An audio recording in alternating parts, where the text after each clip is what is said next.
सो hey guys, जैसे कि मैंने बोला था कि जावास्क्रिप्ट की हम सीरीज़ स्टार्ट करने वाले हैं। बट मैं ये छोटा सा इंट्रो देना चाहता हूँ कि हम जावास्क्रिप्ट में हम मतलब कैसे सीखने वाले हैं, प्रोसेस में बता रहा हूँ आप लोगों को, ठीक है। ये मेरी स्क्रीन देखो आप।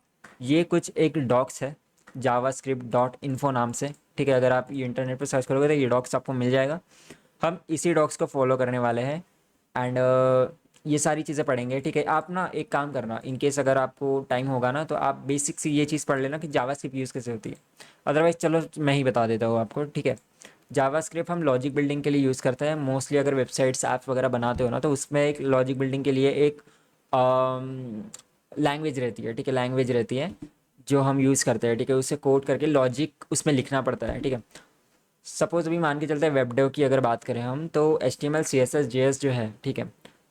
जो आप वेबसाइट देखते हो तो उसमें जो बटन आती है, जो सर्च बार आता है, ठीक है, वो दिखेगा कैसे, वो HTML एंड CSS पे डिपेंड करता है, ठीक है। बट उसमें अगर कोई बंदा सर्च कर रहा है तो जो लिस्टिंग आती है वो लिस्टिंग कैसे आएगी, ठीक है। तो वो सारी लिस्टिंग आती है JS के थ्रू, ठीक है। मतलब कोई बंदा अगर लिख रहा है तो फिर वो ऑटो ऑटो रिटर्न आते हैं, पता है, सजेशंस आते हैं, वो JS के थ्रू आते हैं, ठीक है। कोई बटन क्लिक कर रहा है तो फिर सजेशन क्लिक होना चाहिए एंड वही वीडियो ओपन होना चाहिए, वो भी हमारे JS के थ्रू होता है, ठीक है। तो ये जो लॉजिक वाली चीज़ होती है कि बटन दबाने से ये चीज़ होना चाहिए, ठीक है, या फिर ये एक्शन करने पे ये इसका ये रिजल्ट आना चाहिए, वो सारी चीज़ें होती है जावास्क्रिप्ट के थ्रू। एंड ये डिज़ाइनिंग की बात नहीं कर रहा हूँ मैं, एक्चुअल फंक्शन की बात कर रहा हूँ, ठीक है, फंक्शनलिटी की बात कर रहा हूँ, ठीक है। तो ये मे भी आपको धीरे धीरे समझ में आएगी सारी चीज़ें, ठीक है। मैं मुझ पर ट्रस्ट रखो, मैं सिखाऊंगा आप लोगों को, ठीक है, इस चीज़ें बताऊंगा अच्छे से, ठीक है। एंड यहाँ पे मैनुअल एंड स्पेसिफिकेशन की ज़रूरत नहीं अभी फ़िलहाल आपको बताने की, डेवलपर कंसोल भी ज़्यादा एडवांस हो जाएगा मे बी। तो ये सारी चीज़ों का अभी फ़िलहाल ध्यान मत दो। एंड हम सीधा स्टार्ट करेंगे जावास्क्रिप्ट फंडामेंटल से, ठीक है। यहाँ पे जो जो चीज़ें हम एक एक चीज़ मैंने अभी थोड़ी देर पहले ना डॉक्स पढ़ा है ये खुद। एंड इसमें ऐसी ऐसी चीज़ें हैं जो ट्यूटोरियल्स में कोई बोलता भी नहीं है, ठीक है।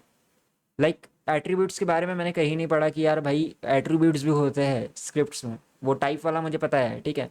बट बाकी चीज़ें नहीं पता कि एस आर सी तो चलो होता है, ठीक है। टाइप वाला, लैंग्वेज वाला आपने कभी नहीं पढ़ा होगा, ठीक है। तो ये सारी चीज़ें जो है ना वो डॉक्स के थ्रू आपको अच्छे से पता चलेगी, ठीक है। स्क्रिप्ट के अंदर फिर से एक स्क्रिप्ट नहीं लिख सकते हम, ठीक है। अब मे बी मैंने नीचे पढ़ा था ये, या फिर किसी अलग पेज में पढ़ा था, बट हाँ बहुत सी चीज़ें हैं यहाँ पे। स्क्रिप्ट वगैरह लिखते ना हम, मे बी आप लोगों का भी आइडिया नहीं होगा क्योंकि आपने सीखा ही नहीं है ये सारी चीज़ें, ठीक है। तो कोई ना, हम एक एक जैसे से पढ़ेंगे ना ये सारी चीज़ें, ठीक है, तो आपको आइडिया आ जाएगा, ठीक है। तो टेंशन मत लो, आप बस सीरीज़ को फॉलो करो एंड मुझे भी थोड़ा सपोर्ट करना, क्योंकि पता है मैं बहुत दिनों से कंसिस्टेंसी मेंटेन करने की कोशिश कर रहा हूँ, बट कोई यार वीडियोज़ वगैरह नहीं देखता है ना, तो थोड़ा सा मैं भी डिमोटिवेट हो जाता हूँ। एंड मुझे ऐसा लगता है कि यार मैं खुद ही अकेला बड़बड़ कर रहा हूँ, इससे अच्छा तो मैं अकेले रूम में ही पढ़ाई कर लूँ, ठीक है। तो इसलिए मुझे आप लोगों का भी थोड़ा हेल्प चाहिए जिससे कि मैं भी खुद सीख मैं मेरी किसी भी बात पे ना आपका हाँ भी अगर आ जाता है कि हाँ मैं सुन रहा हूँ, या फिर हाँ मुझे ये चीज़ समझ में आ रही है, ऐसा भी मुझे पता चल जाता है ना, तो एटलीस्ट मुझे ऐसा लगेगा कि यार मैं अकेला नहीं हूँ जो मैं सिखाने की कोशिश कर रहा हूँ या फिर सीखने की कोशिश कर रहा हूँ, ठीक है। एनवायरनमेंट सबको लगता है मोटिवेशन के लिए, तो मे बी ये हेल्प करेगा। एंड आगे चल के हम ना कोलैब वगैरह भी करने की कोशिश करेंगे, ठीक है। एंड मीट्स वगैरह भी रखेंगे, बहुत से प्लान्स है इस चैनल को लेके, या फिर डिस्कॉर्ड्स वगैरह पे कम्युनिटी वगैरह बनाने में, ठीक है। बहुत सी चीज़ें हैं जो मैं प्लान करता हूँ। एंड इससे पहले मैंने कर भी रखी है, बट हाँ अभी मैं ज़ीरो से स्टार्ट कर रहा हूँ, तो मैं वो पीछे की पास्ट वाली चीज़ें मैं फिर से लाना नहीं चाहता यहाँ पे, क्योंकि फिर वो एक एडवांटेज हो जाएगा मेरे पास कि मुझे मेरे पास पास का एक्सपीरियंस है बट आप लोगों के पास नहीं है। इसलिए मैं यहाँ पे पूरा खाली ब्रेन लेके आने की कोशिश कर रहा हूँ। तो ये एक छोटा सा इंट्रो था। एंड अभी नेक्स्ट वीडियो जो आएगी वो हमारी रहेगी JS के, फर्स्ट वाली वीडियो, फंडामेंटल्स ऑफ JS, ठीक है। तो इसमें हम पढ़ेंगे बहुत सारी चीज़ें एंड डॉक्स के थ्रू ही पढ़ेंगे। एंड आप लोग वेट करना, एंड अभी कुछ कल ही आएगी वो वीडियो, ठीक है। तो सब्सक्राइब कर लेना आप अगर इनकेस आप इंटरेस्टेड हो। तो मिलते हैं नेक्स्ट वीडियो में, तब तक के लिए बाय, थैंक यू।